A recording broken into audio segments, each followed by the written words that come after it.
Okay, calm down. You got rivers, man. You got rivers, man. Okay, calm down. Hello and welcome to the Katie Halper Show. So excited to be here with you guys tonight. I'm right now in Amsterdam, where I'm working on a documentary that you guys have probably heard of about Holocaust survivors who are speaking out against the genocide in Gaza. I was here in Brussels and Amsterdam. I also spoke at a really great night with Yanis Varoufakis and Grace Blakely and Melanie Schweitzer in Brussels. So you can expect more on that. Once I'm back in the States, I'll play some clips from that. But tonight we have a really exciting show for you. Before I start that show, though, make sure you do give this stream a thumbs up. Also, subscribe to the Katie Halper Show if you aren't already subscribed by hitting subscribe and then the bell. And of course, you can support us at patreon.com/The Katie Halper Show. Again, that's patreon.com/The Katie Halper Show. So tonight's show is a really cool double feature. First, I'm playing part of a recording of a sold-out live show that we did in Dublin, Ireland last year. We hadn't released it before because we thought we lost the video from it, which really sucked. We thought that we had audio, which is great, but it turns out we have audio and video. So we're really excited to play part of this live taping for you. And when I say live taping, it was live and in person at Fumbly Stables in Dublin. It wasn't live streamed. Okay, so who is in this really exciting show? Well, we had Danny Morrison, who is a writer and a former Republican prisoner from West Belfast. He was also the National Director of Publicity for Sinn Féin in the 1980s, and he is a cultural and political commentator. It was also with Asad Abushark, a Palestinian-Irish academic from Gaza and an international spokesperson of the Great March of Return. And Asad and Danny co-edited the book, A Shared Struggle, Stories of Palestinian and Irish Hunger Strikers. So we're also releasing this right now because March 9th was the birthday of Bobby Sands, who was the leader of the 1981 hunger strike in which Irish Republican prisoners protested against the removal of special category status. Bobby Sands died on hunger strike at the age of 27, and Danny Morrison was not only a spokesperson for Bobby Sands, but he also is the secretary of the Bobby Sands Trust, which is dedicated to cultural productions related to Bobby Sands. So it's a perfect timing. Now, the full show will be available at patreon.com/The Katie Halper Show, and that features the brilliant comedian Tig Hickey, who was there in spirit. He was there via video. He was supposed to be there in person, but he was sick with COVID. But we do have him joining the discussion over video. So again, that'll be available at patreon.com/The Katie Halper Show. The second part of the show is a really great interview hopping from Ireland to England, and it's with three members of the organization Holocaust Survivors and Descendants against the Gaza Genocide.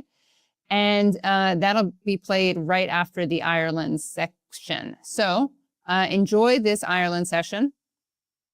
And I'm also going to make sure to link in the description to a very important petition about Mahmoud Khalil, who is the Columbia University student who is basically abducted by ICE. So make sure you look for the link in the description because we have to make sure that he gets freed. I'm really excited to welcome my two of my guests tonight, Asad Abushark and Danny Morrison. And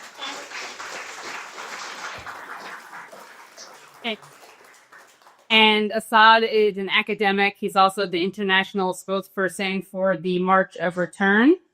Danny is a former Republican prisoner and writer, playwright, and the secretary of the Bobby Sands Trust. And they both wrote really amazing essays in this amazing book called A Shared Struggle, Stories of Palestinian and Irish Hunger Strikers, which, by the way, is co-edited by Youssef Al-Jamal, who is a great writer and also was a student of Rafat al-Arir, who was, as people probably know, killed by Israel in a targeted bombing of his sister's apartment. So just wanted to mention Youssef and also Rafat. And those are, the people who we are here for, people like Youssef and Rafat. I wanted to start off the conversation by asking each of you how you got to where you are, about your trajectory. So let's start with you, Asad. How did you even come to be in Ireland? Thank you very much for this question. Actually, it was no journey for me to come to Ireland. It was in the 70s of last century. I had always liked to do postgraduate studies. It was my chance that there was an international conference, Muslim Christian conference, where I met two great Irishmen. I must name them. Professor Eustace Hegel, professor of education at the University of Galway. He was also the chairman of the education department. And TD from Funaford, Sean Shaw. And then I was explaining to them, because I was working at that time as a journalist. I was interviewing them. I explained the situation between. They told me, don't worry, we will fix you up in Ireland. Give me your papers, which they did. They paved the way for me. They changed my future. And actually, I came. I like the country. I studied in Trinity in UCD. I met fabulous professors, fabulous Irish people. Everything was fabulous for me. I got 3 degrees from UCD and 1 degree from TCD. This is why I decided to bring my son to study with Trinity, which he finished this year, first degree, and now he's moving from Trinity to UCD. So this is how I then, because I was very active here against the anti-apartheid movement, South African anti-apartheid movement, and I was very active in the Irish movement at that time. So I met this great man, Danny Morrison, and we did a book together. With, of course, Yusuf translated stories from the Hunger Strikers, and we read the book very well myself. We did a great job, and you see, so we decided to continue the study, and we are continuing the study, and we are working together at this moment for Palestine, not only for Palestine, but also work for the freedom of Palestine and for the unity of Ireland.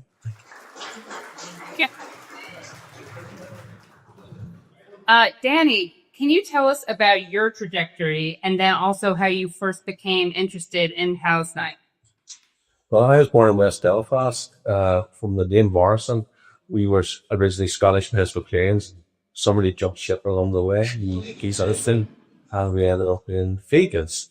But both my grandfather and my father and the Morrison family remained pretty pro-British. So my grandfather fought in the First World War, Second World War. My father joined the RAF towards the end of the Second World War. On my mother's side, her older brother, Harry White, had become the chief of staff of the IRA in the 1940s. He was involved in bombing England. And they got sentenced to death in the south for shooting dead a special branch man in a gun battle. That was later, it was the National Campaign for Clemency. It was commuted. And he was always known about it. He lived in Dublin. He would come down to spend our summer holidays there. But despite having those family influences, the biggest influence on my life was what I witnessed on the street. So, for example, whenever I was 11 years of age, Ian Paisley threatened to come on the Forest Road and remove a tricolour from the window of an election that was stripped of his aunt, so the ex-prisoner had it on under an independent label. The RUC came in, broke the windows, a huge riot broke out, lasted a full week. And then in 1966, when we were commemorating the 50th anniversary of the 1960 uprising, the Stormont government banned all transport to come to the US Belfast. And as a result, because we celebrated, I was 13 that day. I remember it was a huge march. But as a result of that march, loyalist paramilitaries assassinated 2 Catholics in the Borough, including my next door neighbour, Peterborough. So, you know, at a very early stage, you realise something was wrong. So when I was 15, I was really involved in politics, buying newspapers. For a short time, I joined People's Democracy after the Civil Rights Movement started. And the greatest influence was, we would follow different, the Yasser Arafat, BLO, We followed what was going on in South Africa, the ANC and the armed struggle there. We absolutely followed a protest that I was on protest with the Vietnam War. And then when it came to our door in August 1969, I was still pacifist, did not have long hair, right? And had no kind for violence whatsoever. But it was what I saw, the RUC, would shoot your dead 9-year-old boys dead, beaten to death, somebody divided in front of his family. British soldiers gassing the false road in helicopters, shooting dead 5 people, including the leader of our youth club. That transformed my generation. And we began to see that we were not going to get our civil rights unless we got our national rights. And that before we made a decision. So I decided we get involved in the Republican movement as a student in A-levels at the time. And I ended up interned in One Cash. I got out, I was back on the run again, and there was a jail 3 times after. Last time I was in jail was for 8 years. And in jail, I was at Church Sinn Féin in the H-Box. But before that, I was the editor of a public news, Sinn Féin newspaper. And when I took over in 1975, we published Palestinian Solidarity News every year. There was always up there amongst one of the critical litmus tests of whether you're a human being and a revolutionary and a progressive and a moralist. Palestine was always up there. So important to our.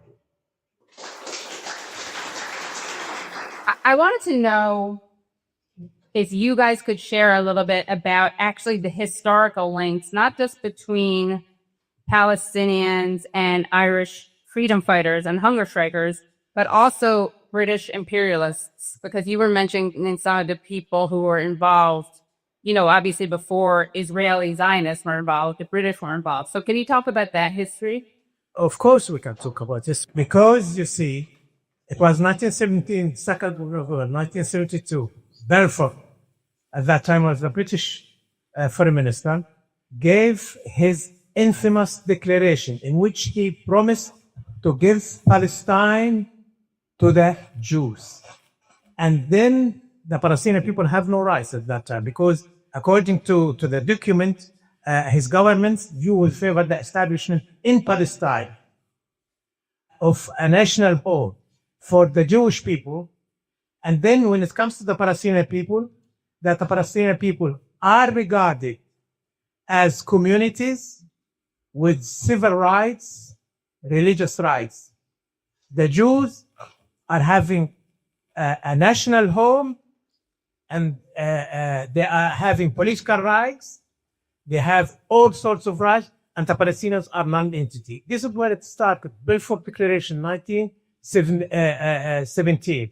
Ever since, of course, he was at that time cooperating with the Zionist movement, with Herzl and those people who came after Herzl, who were bent on the destruction of the Palestinians. Because in the Zionist story, it said, we will establish in Palestine a state for Jews, or Jews and only Jews. When Herzl was asked about the Palestinians, he said, we will drive all Arabs across the borders, and those left behind will be used to cleanse the land of the reptiles, or to be used as wood hewers and water drawers. End of quote. And ever since the British, of course, after the First World War, they sent, we were under British occupation, which was wrongly called British mandate. Then they sent a Zionist High Commissioner for Palestine, Samuel Herbert Samuel, who also has a very black history in Ireland, a very important Irish person. And then we were under a British occupation. They facilitated everything for the migration of all Zionists from Europe. They armed them, gave them weapons, funded them, brought them, oppressed the Palestinians, until in 1948, the Nakba occurred. And the Nakba, the British, of course, were under British occupation, but they allowed the Zionists again at that time to occupy Palestine, and they did defend the Palestinians. Although, according to the mandate, Category A, which was imposed by the United Nations, this mandatory power should protect the people and prepare them for the right to self-determination. Instead of doing that, they, of course, handed over Palestine to the Jews. Now, it was Balfour, who is called in history of Ireland Bloody Balfour because he killed many people in Bresheeth town. Then George Lloyd, who was also very Christian Zionist, who was also against the Irish people. Churchill, you know, one of the Churchills, we have many Churchills. One of them, the original Churchill, Richard Churchill said, the Protestants are right and they will fight. His grandson, Winston Churchill, said, I am a Zionist.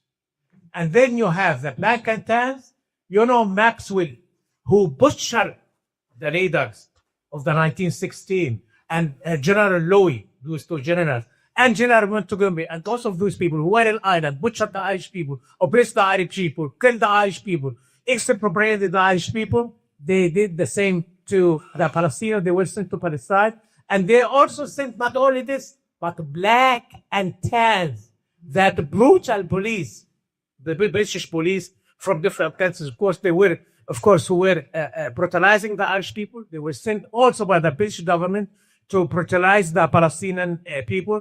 And then the Israelis today, they use the same administrative laws, administrative imprisonment in Israeli prisons in order to not to give any rights to the Palestinian people, and they can imprison them without giving them any rights and without telling them of any accusation, but just to this is called administrative detention. And this administrative detention, the Israelis inherited it from the British colonial laws in Palestine. And you know that the Zionist movement is a settler colonial movement, and the British, of course, colonialism was in total harmony with them. And then it is they who sent the Zionists to establish the settler colonial state. And settler colonialism is different from ordinary or classic colonialism. Settler colonialism is based on two logics. The first logic, dehumanization. The second logic, elimination. And this is what Israel is exactly practicing. And this is what Israel is doing now from Nakba and Land Dalit 1948, and before that from Balfour Declaration, up to the ongoing genocide, which aims at the annihilation of the Palestinian people.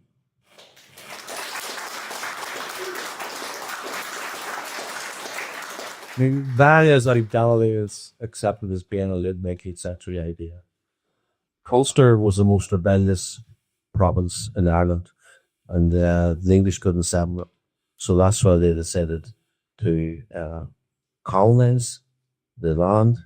And what's really interesting, the parallels, there are side unionists in the north preach that 1,000 years or 1,200 years ago, they actually left Ulster to go to Scotland. They were actually returning to their homeland. And where have we heard that before? God gave the Jewish people the hubris of that God gave it to them. And similarly, Unionists would describe Ireland, in the north of Ireland in the 16th century, as barren land. There was nobody actually there. And they produced a land, they developed a land. And this mentality, in the sense, it's a political ideology about eliminating another people. It's about land grab. It's colonialism, it's imperialism. And that's why, I mean, you and I walked the Performers Road yesterday, and we did the International Wall full of murals dedicated to the people of Gaza. But as you walk Northumberland Street on the Falls Road, as soon as you turn the corner towards Shepherd Road, all the murals become pro-Israel and pro-empire. And I remember the UDA, Lawrence Faculty Organization, in the 1973, actually describing themselves as Israelis. And the view on the loyalist there is Israeli flags. Why are they identified with Israel? Because it's the same story. They stole land of people. They stole land that wasn't theirs. They have to justify it. And one kid, God enters into the equation because God gave it to them. And it is a crime. Absolutely a crime. But we were editing the book together. I came across a really interesting quote from the governor of Jerusalem. As Assad said, as the blackened hands left down, Churchill descended the pulse. And this guy, Sir Ronald Stores, who was the governor of Jerusalem from 1920 to 1948, he considered the Balfour Declaration and the partition of Palestine was the setup, quote, a little loyal Jewish oyster in a sea of potential hostile Arabism. That's what and that mentality prevails. And that's what we are up against. And that's why I consider Israel to be a seaboard for American imperialism to the Middle East, in which it will control and dictate the policies and has looked at the way it has affected the complexion of all the contiguous Arab nations around Palestine. And lastly, I would say this. There's two strands in the Irish struggle for independence. One is constitutional, one is armed struggle. Where constitutionalism in this field, armed struggle has come out in a similar parallel in Palestine. When we were on the verge of getting home rule, which was just devolution, by the way, it wasn't Irish independence. The Brits were still with control of foreign policy and tax, etc. When we were on the verge of getting the UVF in Ulster threatened civil war. And just as we were on the verge of getting the Third Home Rule Act passed, the First World War broke out. The British government said to the Irish volunteers who had been campaigning for Home Rule, if you support us in the fight for small nations Belgium, we will give you Home Rule at the end. And they said to the Unionists, if you support us during the First World War, we will make sure you're kept out of Home Rule. Perfidious Albion. 35 to 40,000 Irish people died, believing that they were fighting for the independence of the country. Now, Britain did the same with India. If you fight for us, you will get independence at the end of this war. India did get it till 1948, and then what it got was partition. 10 million people died when Lord Mountbatten, just overnight in 24 hours, partitioned that country. And they said the same to the Arab people. Fight for us, fight against the Ottoman Empire, and you will get independence at the end. Palestinians are still with independence. And that is one of the greatest injustices on this earth. So we're going to keep discussing this, and I'm really excited about asking you about tactics and strategy and why some of them worked in Ireland, whether they could work in Palestine. But we're also really excited to bring onto the show virtually Hiva Butterly and Ty Hickey. Say hello. Hope you guys enjoyed that. And to see the full show, including a segment with Ty Hickey, the great Irish comedian, please go to patreon.com/The Katie Halper Show. Again, that's patreon.com/The Katie Halper Show. Now on to the second segment of this great show. And if you haven't already given it a thumbs up, make sure you do. Give it a like. And if you haven't already subscribed to the show, please do.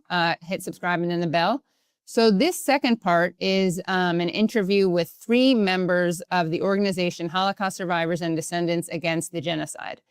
And they are Holocaust survivor and artist and architect Stephen Kapos, Holocaust survivor and musician Agnes Kory, and Haim Bresheeth, a historian, filmmaker, professor, and the son of 2 Holocaust survivors. He's also the author of the book An Army Like No Other about the IDF. And Haim was raised in Israel, by the way. So people may remember that Haim himself was arrested over a speech in which he said Israel wasn't going to be able to defeat Hamas.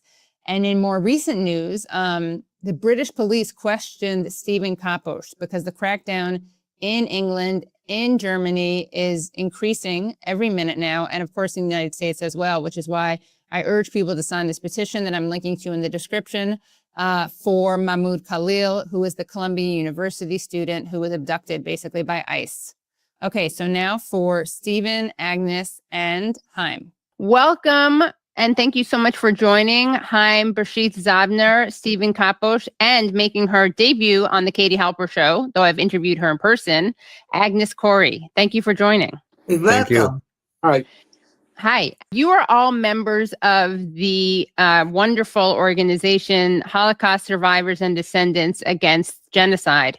And I wanted to ask each of you if you could just explain your relationship to the Holocaust. And then we're going to talk about how each of you commemorated the 80th anniversary of the liberation of Auschwitz, otherwise known as Holocaust Memorial Day. My connection to the Holocaust is that I was a child survivor. I was 7 years old when the German ally armies invaded Hungary, because Hungary by that time we're talking about 1944, March 1944, and Hungary by that time proved to be an unreliable ally. So the Germans invaded. They brought in Eichmann with them, and immediately deportation started, but initially from the countryside, very rapid deportations by sort of the summer. And unfortunately, there has been quite a keen cooperation from the Hungarians in doing that. Admiral Horthy was the titular head of state, and he kind of kept his distance from all this, but actually, by not obstructing it, he facilitated it. And under him, there were extreme fascist politicians who keenly took part in this action. And what happened to you personally, and what happened to your family members? Well, there were a series of laws introduced right after the arrival of the Germans, tightening up anti-Jewish laws, which have started in a milder form way before the Germans' arrival. But it became rapidly more and more difficult. Had to wear the yellow star. We were concentrated into designated houses stamped with large yellow stars where all Jews had to stay. And there were other restrictions on travel. When the out and out fascist groups, the Arrow Cross, took over power after October 44, there were all kinds of raids, and they did deport rather randomly, and even went further than that with summary executions, etc. During that time, I was already in hiding on false papers and false name in what turned later to be an archipelago of homes. It was horrendous fighting and demolition all around. We had to relocate several times because of war damage, bombed and shot to pieces in various places. The burning castle and us sort of escaping in lines by the side of it. And at other times, we were had to be relocated, going through back gardens and in the snow, and being shot at by the nearby Russian front, who couldn't see whether we were soldiers or kids or what, and just dots in the snow. And I wasn't particularly afraid, I have to say, because I couldn't fully appreciate the danger yet. In retrospect, I realized the terrible state of the adults around who fully realized the dangers. And how many relatives did you lose? I lost 15, altogether, all of them from the countryside. What was their relationship to you? Uncles and cousins, mostly. Right. Okay. and there were relations, more distant relations in the south of Hungary. They also were deported to Auschwitz. That was it, really. And if I add it up, it's 15. Now, some returned. They survived Auschwitz working. But this is links to my anti-Zionism, because when I visited them, this particular cousin who had such horrendous experience was militant Zionist and was absolutely racist against the indigenous Arab population of Haifa, which is where they ended up. And again, my aunt, who was also involved in the rescue operations, extremely bravely in at times, almost heroic things. She was a out and out racist as well, Zionist.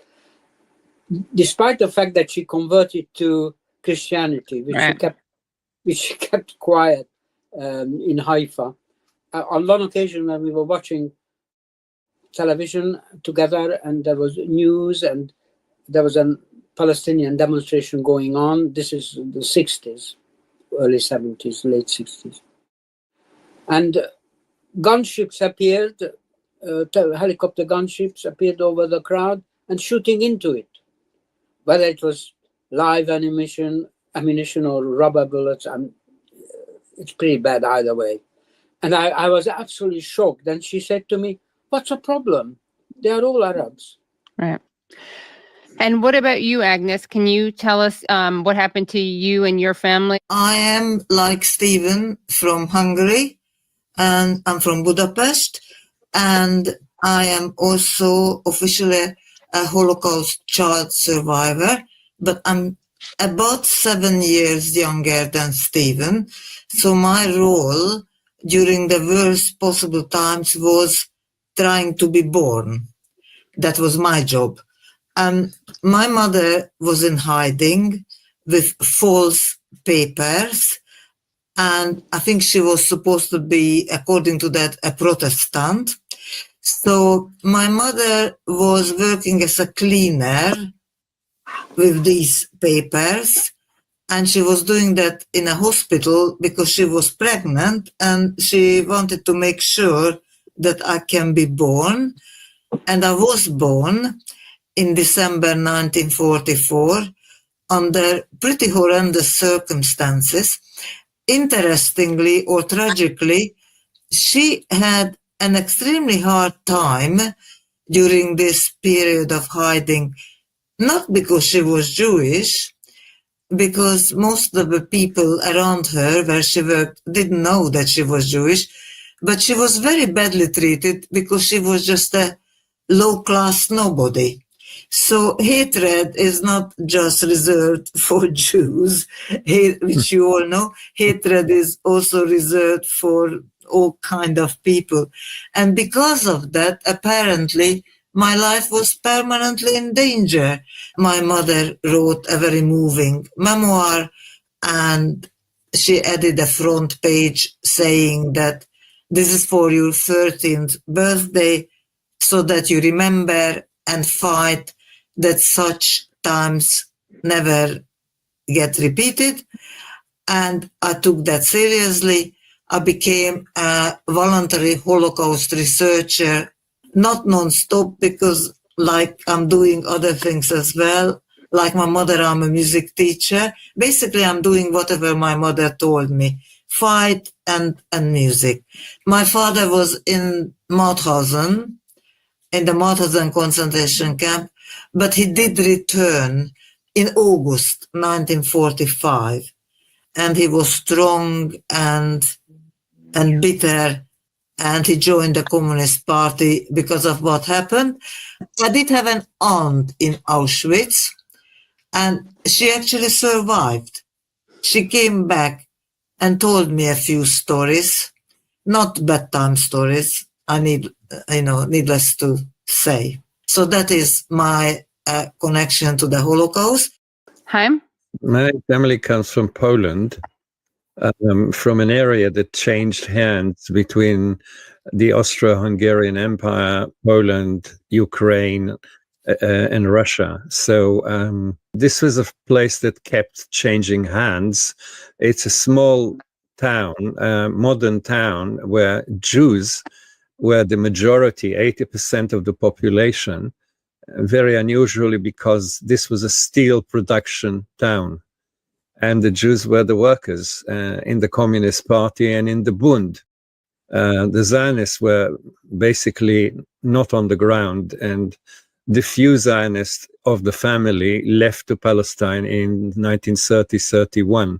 So the people that stayed there were people that planned to, make a life in Poland. Basically, the Polish army, in which my father was drafted into immediately as the war began, gave up the ghost after a few weeks. And he came back to the town, and they were all put into a ghetto. My father used to tell me when I was young, and they spoke about the Holocaust all the time. I mean, they're not some of those people that never spoke about it. They spoke about it in order to make me and my sister ambassadors of the narrative. Yeah, most of the Jews, the Jews basically worked as slave labor in the ghetto, producing ammunition and all kind of supplies, war supplies. By Pesach 1943, most of the ghetto was taken to Treblinka in a number of trains over 2 days, and they were all dead on arrival, basically. Within half an hour, they were already burnt. My father actually wrote a poem about his mother, his wife, and his 3 sisters taken by the Nazis. He was there. He was beaten up, and they were taken by the Nazis to Treblinka. He wasn't taken because he was working in what they called war industry. But he saw there, all of them taken, and he couldn't do anything. He was beaten, and they stepped on him and beaten him. So by 1943, only the people working in the crucial industries were remaining, and both my parents, who are actually first cousins, were amongst those who remained in the ghetto. Both of them were on the train to Auschwitz on the 6th of June 1944. They were actually in the same coach on the train. A third of the people in each coach died. Now, you have to understand, the town is very near Auschwitz. It's 15 kilometers as the crow flies. And a third of the people died because there was no food, there was no water. The 2/3 that remained on entry to Auschwitz were, put to work, apart from those that were killed on arrival. They were put to work in Auschwitz I. They were in Auschwitz II, which is called Birkenau. Auschwitz I was mainly where the workers lived. So they didn't live in Auschwitz I, but they worked in chemical plants near Auschwitz I. My father actually worked on building aeroplanes, and because a number of times they tried to sabotage the work, he was beaten almost to death on 2 occasions. In January of 1945, on the 15th of January, the Russians were on the other side of the river from Auschwitz, and the Germans decided to take the last 6,000 men to Austria, and there were also 3,000 women So both of them were taken on death marches. My mother to Bergen-Belsen, and my father to a subcamp of Mauthausen called Gusen II, where they built aircraft inside the mountain. And they both walked all the way. So it took them about 2 weeks. And most of the people died on the road. It was a very cold January at the height of winter. And they were, dressed in those pajamas. Actually, in Gusen itself, they were not dressed in any way. They were totally naked. Normal people survived about 2 weeks there. That was the average. I don't know how my father survived until the last day of the war, which there was May the 8th. And he was freed by the Americans and actually filmed and interviewed by them. My mother ended up, as I said, in Bergen-Belsen, which wasn't a death camp, but people were dying like flies from diseases because the Nazis were, in a sense, they gave up on the population there because the population wasn't working in Bergen-Belsen. And my mother, like most of the other people there, had typhoid. And had the British come 3 or 4 days later, she would be dead. When the Red Cross had the books of survivors, which took them like 2 months to put together, she immediately searched for my father's name. She was in love with him for years, I think, and but he was married. Now, of course, she knew that his wife is not alive. She wanted to meet him again because he was the only person actually that survived. They both were from the same family, and we lost about 120 people. My father and mother and one other cousin are the only people that survived from those 120 people. They wanted to go to America. It didn't happen. They wanted to go to the United Kingdom. It didn't happen. They wanted to go to lots of places. Those countries did not want the broken Jews that survived the Holocaust. They didn't want them. So in the end, they ended up going to Israel at the worst time.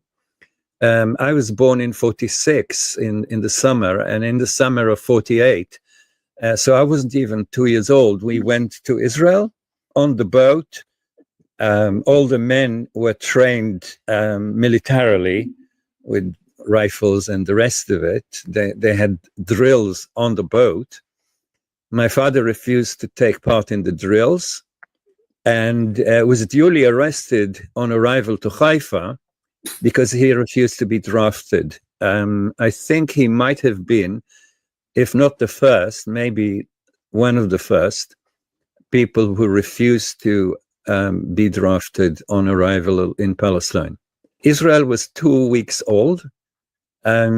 He spent about 2 months in jail because he wouldn't give up. And then they said to him, you'll spend the rest of your life in jail. You won't see your wife. You won't see your baby. So he broke down and he agreed to be drafted, but only as a medic, an unarmed medic. And that's how he served. We were living in another jail that was converted for those from the other camps in Europe. They ended up in a camp in Palestine. And we ended up in a small town at the south of Jaffa called Jabaliyah, which was ethnically cleansed from its population of Palestinians. And we lived there for many years. Now, there was not an Israeli around for miles. Hebrew was spoken only by children, badly by me because I spoke Yiddish and Italian, which were my first languages.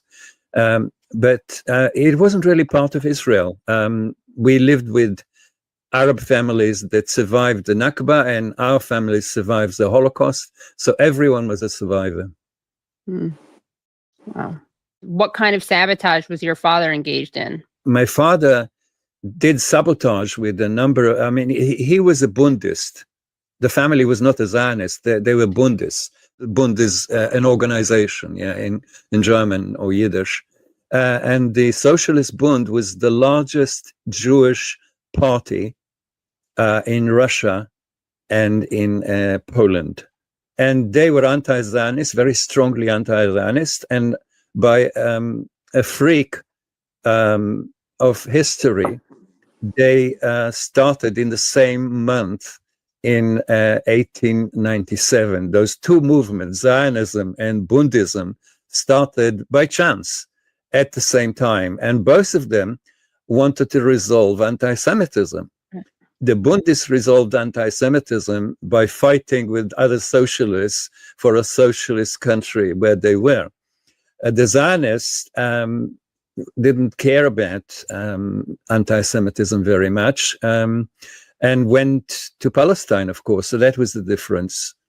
Well, thank you all for sharing your fascinating histories. How did each of you commemorate the Holocaust this year? I went to an official Holocaust memorial day. Well, it should be memorial or something like that, but it was more like celebration and festivities. It was very, very weird. Now, the place was fully filled with top politicians. Our Prime Minister, Keir Starmer, was there, but so was Prince William and Princess Catherine. So basically the Princess of Wales and the Princess of Wales. I wasn't happy with it for several reasons, not only because they didn't mention Palestine, but because to me the whole event was like a Hollywood show rather than anything to do with the real event. As a matter of fact, this afternoon I did write about it, and it is going to be published online, but that's just by the way.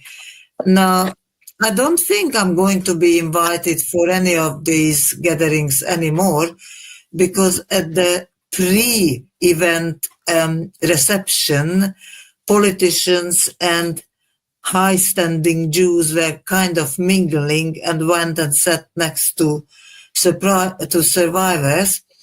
And God knows what made these two to come next to me.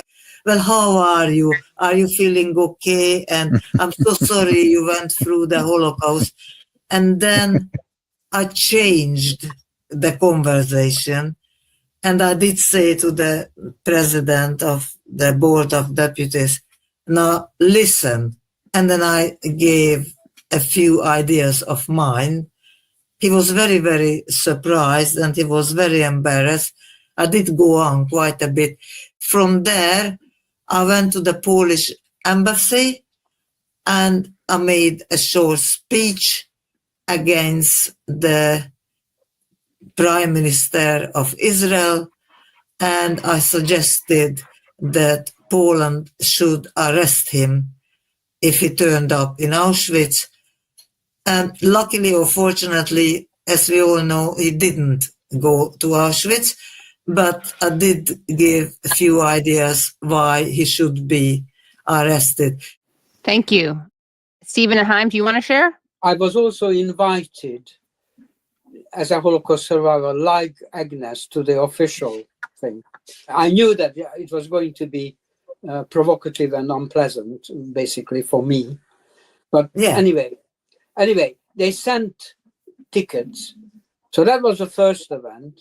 And then in the afternoon, I went to the same one outside the Polish embassy because I was invited by IGEN. That was very close to the next event. I was asked to speak first, which I did fairly briefly, and left to be in time for Tony Greenstein's SLN's webinar, which was excellent, I think, or the other contributors at any rate. I concentrated on simply filling in stories of what it was like to be involved in the Holocaust and not in the camps necessarily, because there were some other horrors not immediately obvious. It's mostly about things that happened to my family and my school friend, etc. Some pretty horrendous stories, very painful ones for those who lived through it. And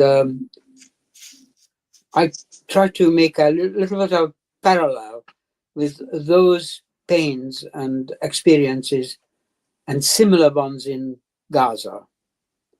And for example, the pain of divided families, the pain of having to make life and death decisions about the next move without reliable information, virtually gambling with the life of a family. There was really concentrated destruction in that part of Budapest. I think disproportionately so, because that's where the climax of the fighting was. And when we came out at the end of it, we were surrounded by heaps of rubble and destruction. And that really rhymed with what I've seen of Gaza very much, except ours, such concentrated destruction was in a small part of Budapest. There's one difference still, that whereas in Gaza, the destruction is a deliberate act. It's a complete obliteration by decision. Our destruction was a byproduct of genuine armies fighting. So there was less of a visible expression of hatred than what it is in Gaza. It was pretty horrifying, and the one that we protested in the midday Jewish commemoration is the protest against the misuse of the Holocaust experience. It is pretended that what has been going on ever since the fake anti-Semitism business started up within the Labour Party and then now extended to the whole country pretty much, is this concept or idea of saving Jews, solidarity with the IDF attack on Gaza, which is a total misconception and misuse and desecration of the memory of the Holocaust. And we had protested that at the midday ceremony and the interviews following. And what about you, Haim? I couldn't actually partake in the Holocaust Memorial Day events because I was in hospital as part of my treatment, and I knew that beforehand.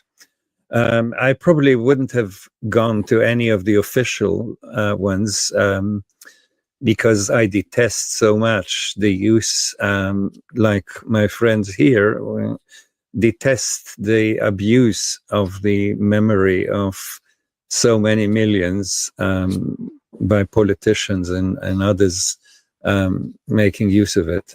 But I did partake as a speaker with 3 others in another commemoration called Genocide Memorial Day. Dr. Ahmed, who is a British expert in treating burns at the beginning of the genocide, he moved to Gaza, where his family is from, and he moved to Gaza with his 2 daughters and his wife. I thought this was amazing, and what is more amazing is that they all survived. And he told us in half an hour what it was like not to be able to give people any help most of the time because he didn't have not just medications and swabs and so on. He didn't have clean water, and he couldn't do anything for most of the people who were burnt by the Israeli bombs. So in a sense, this was a very interesting way of speaking about the Holocaust because it was in context. It was in context with what is happening around us, with what is actually destroying the Palestinian people. in a similar way that the Jews were destroyed. But the difference being that the Jews were the victims in the past and now they are the perpetrators. They didn't admit it to the patients. He spoke about it and we all cried. He said we had to have an area where people that we cannot help at all had to be kept. And, you know, some people pretended to help them, but there was nothing that they could do because they didn't have anything to give them to relieve their pain. They had just to die quietly. Each can hold their hand and not much more than that. I think this was even worse than some of the descriptions of the Holocaust during the Second World War. And we should also remind people that, you know, this is a policy decision, right? Like the fact that he can't provide people with things, this is not some inevitability of war. This is because Israel refuses to let certain things in. Israel is not letting in anesthesia, so people are undergoing amputations without anesthesia. I mean, it's just the most barbaric, unnecessary, intentional suffering. Now, Prime Minister in Britain, who happens to be the only human rights lawyer running a country, Keir Starmer, actually said, not once, not twice, and not three times, that Israel is right in what it is doing in Gaza and has a right to do it, including, starvation, withdrawal of water, electricity, medications, and so on. I was at the same event, and I can second that the Palestinian doctor's presentation was overwhelming, moving presentation.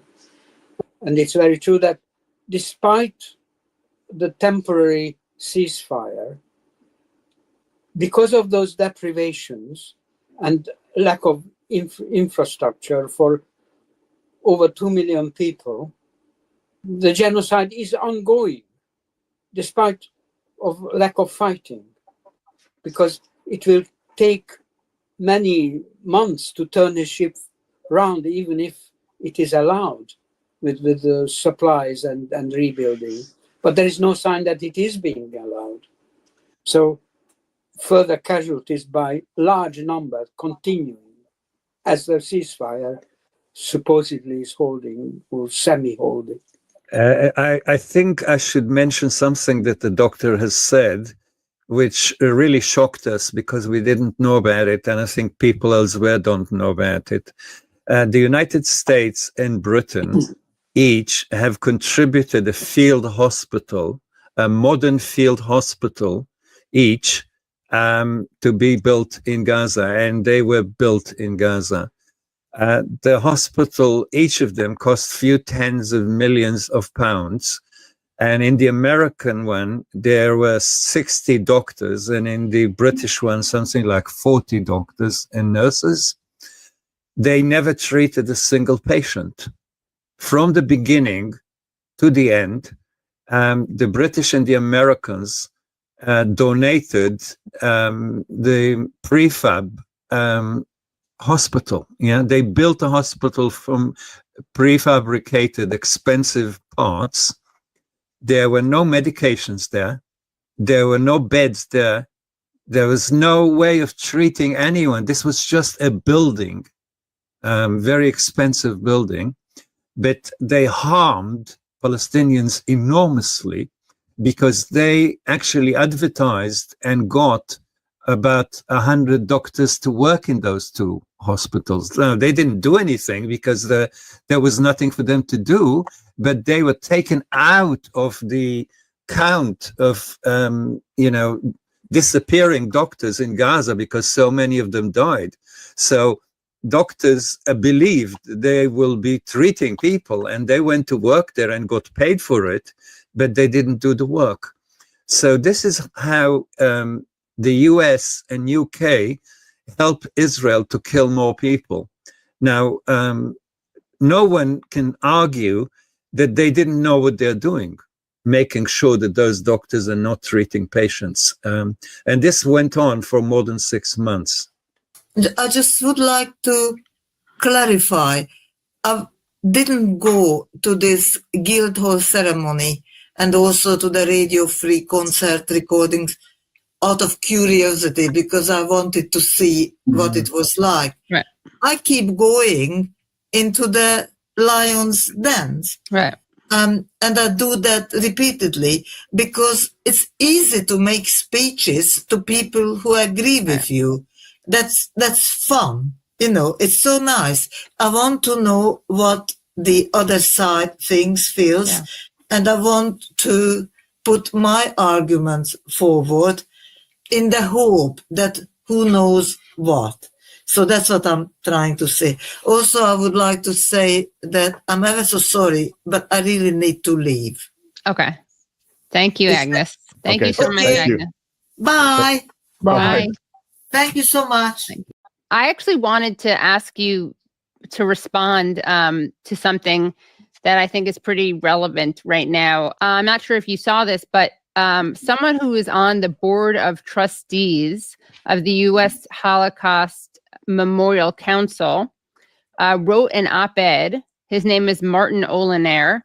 And the title of the op-ed that he wrote at the Jerusalem Post was "Let Donald Trump Make Gaza Great Again." And he says that he does not believe Gazans are worthy of any mercy. And he does also believe, he says, let's not mince words here. The people of Gaza are collectively guilty for invading Israel, murdering, raping, and kidnapping Israelis and holding them hostage. And he believes that they are not worthy of any mercy. And this, again, is someone who is not only on the board of directors of the U.S. Holocaust Memorial Council, but also the son of a Holocaust survivor. So I wanted to know your response to this.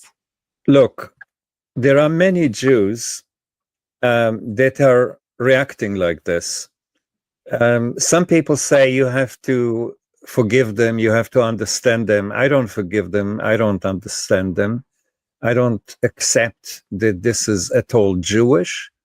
I think what happened in the last 80 years since the Holocaust is that Zionism has not only occupied Palestine, but it occupied the mind of Jews and others, but definitely the mind of most Jews.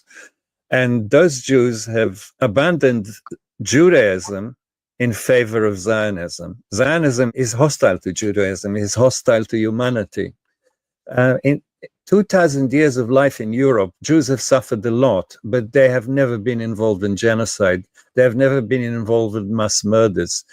Others murdered them, others genocided them, but they have never used terrible ways of treating other human beings.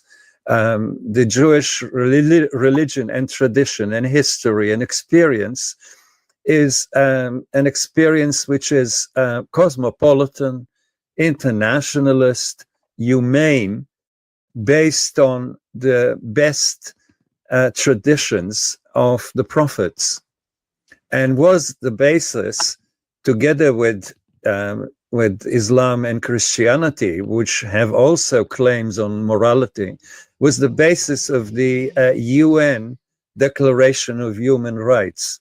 That declaration could never have been written in the way that it was if not for that experience of 2,000 years of Judaism. I'm not saying everywhere, not in the Arab world. In the Arab world, they lived in peace and equality. But in Europe, the history of Jews is very painful. That somebody like that person, I don't want to say that Jew, because I don't give him the honor of being called a Jew. Someone like that who speaks like a Nazi, who speaks hatefully about human beings that are killed in his name, I think that is the worst thing that can happen to Jews or to humans.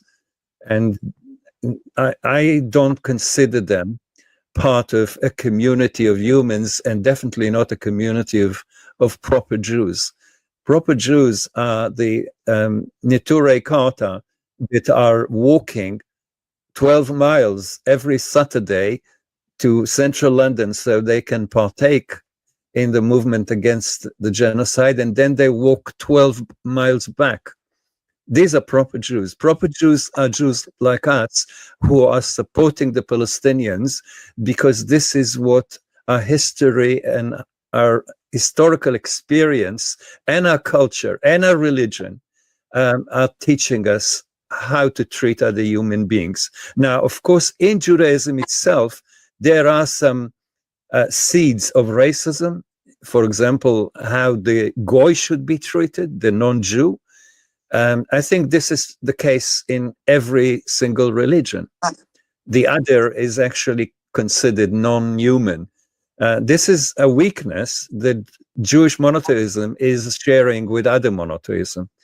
But the Jews themselves, for 2,000 years, would have been horrified by what this man is saying. And I'm horrified, and Stephen is horrified, and other tens of thousands of Jews in Britain who have now turned to support Palestine are horrified. And of course, in the United States, even more are horrified and have abandoned Zionism. So that's how I treat this kind of views of Judaism.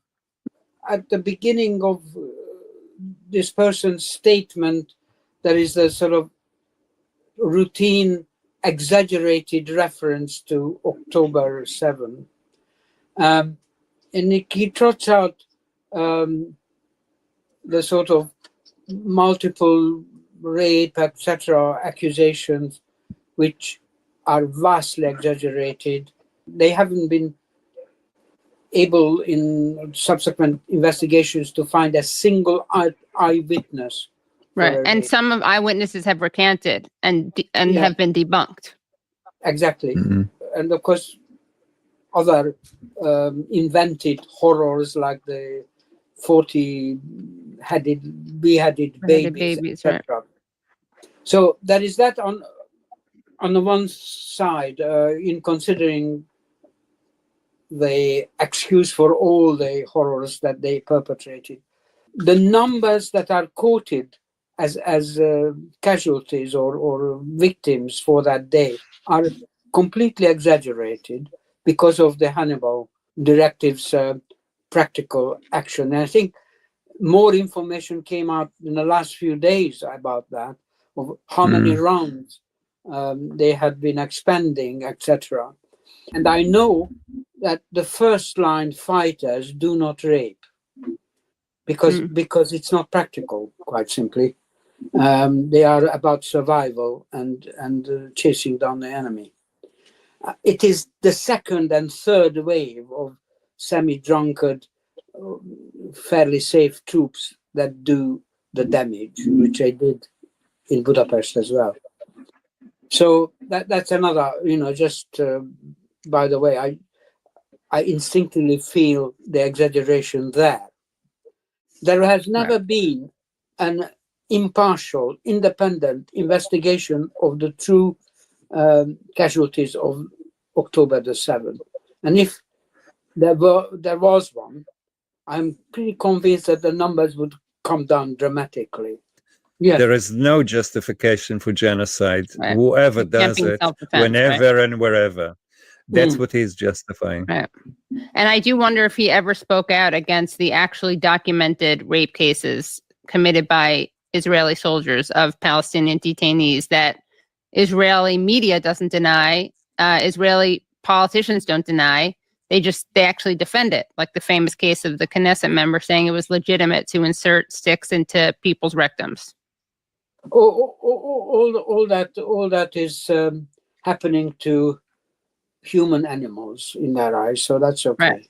The woman responsible for bringing rapists to justice on the 7th of October admitted that there is not a single woman that came forward and gave evidence, and not a single woman gave evidence of something that she saw.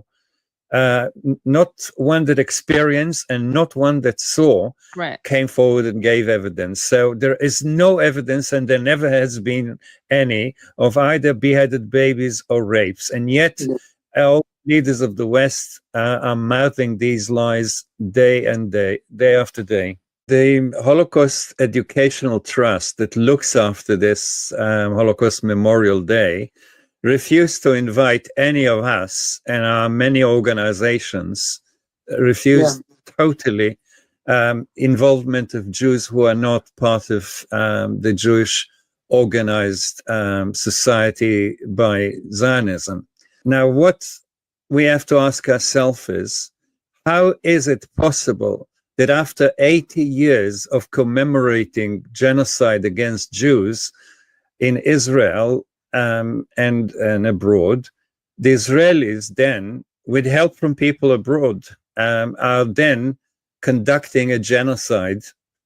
What was the point of 80 years of commemoration if at the end they actually practically committed genocide?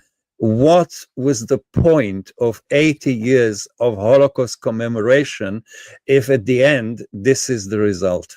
We asked the King Charles III, to correct the way that the Holocaust Educational Trust is behaving, as he is the patron of the trust. He didn't answer us, and neither did the Holocaust Education Trust. But they have made sure that Gaza and the genocide in Gaza is not mentioned anywhere in a Holocaust commemoration event. There has been a crackdown on protests and dissent against pro-Palestinian voices, people who just think that Palestinians are human beings, since Keir Starmer's time in office. And Haim, you experienced that with your arrest last year, and your crime was saying that that Israel was not going to defeat Hamas, which is something that, since you've said that, Tony Blinken said that. So maybe I'll go after him. Right. Tony Greenstein said also, that was a statement of fact. He said the UN Convention of Human Rights allow people under occupation resistance, even with the force of arms. This is a fact. Right. It's just international law. On that, he is now standing under the Terror Act and can be actually up to 14 years in prison. 14 years in prison is more than any murderer is getting. So for that sentence, he is now facing accusations that may bring 14 years in prison. This is totally mad. Actually, a woman who is a filmmaker, Helena, who made films about Stephen, about Tony, about me, about a whole number of people, also was arrested. So anyone that is trying to tell the truth about what is going on in Britain is going to be in jail. Wow. And final question from me. I wanted to get your thoughts on this. There's been a lot of talk about Elon Musk and the salute, but I actually was more curious about your thoughts on something he said when speaking to, I believe, he was actually speaking to the AfD. And he said, I think there's too much focus on past guilt in Germany, and we need to move beyond that. Children should not feel guilty for the sins of their parents, their great-grandparents even. That's a very empty statement, because in practice, a lot of what they do is connected to their permanent sense of guilt. And the guilt of their action is then visited on the Palestinians. Exactly, right. A complete displacement, but at roots, it's not unrelated to their guilt over the original World War II genocide. And probably the same goes for Poland, with all those anti-Semitic back history. They suddenly have to demonstrate their extreme support.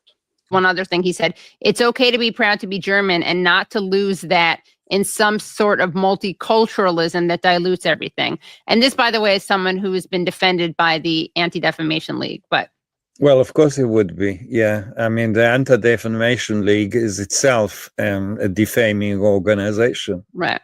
The number one brain near the brainless Trump is actually organizing the fascists and neo-Nazis of Europe into a new political force is telling us what is coming. This is a terrifying appointment that Trump has come up with. As for his running down of multiculturalism, I came to this country in 1956, and at that time there were still legal notices in shop windows about advertising flats saying no blacks or Irish need apply.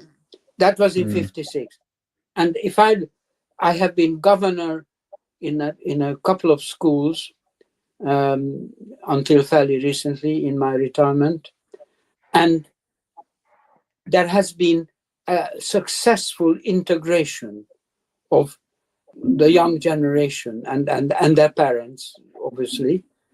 I found in both schools about 50% of the children were of color, and they were happily living and learning and playing together with the indigenous population. And so it was a considerable success, no matter what Musk says. Right. Well, thank you so much to both of you. This has been really amazing. Thank you guys so much for watching the show. And of course, please give the stream a like, give it a thumbs up, subscribe if you haven't already subscribed by hitting subscribe and then the bell. And we will see you next week. Bye, everyone. Okay, calm down. You got rivers, man. You got rivers, man.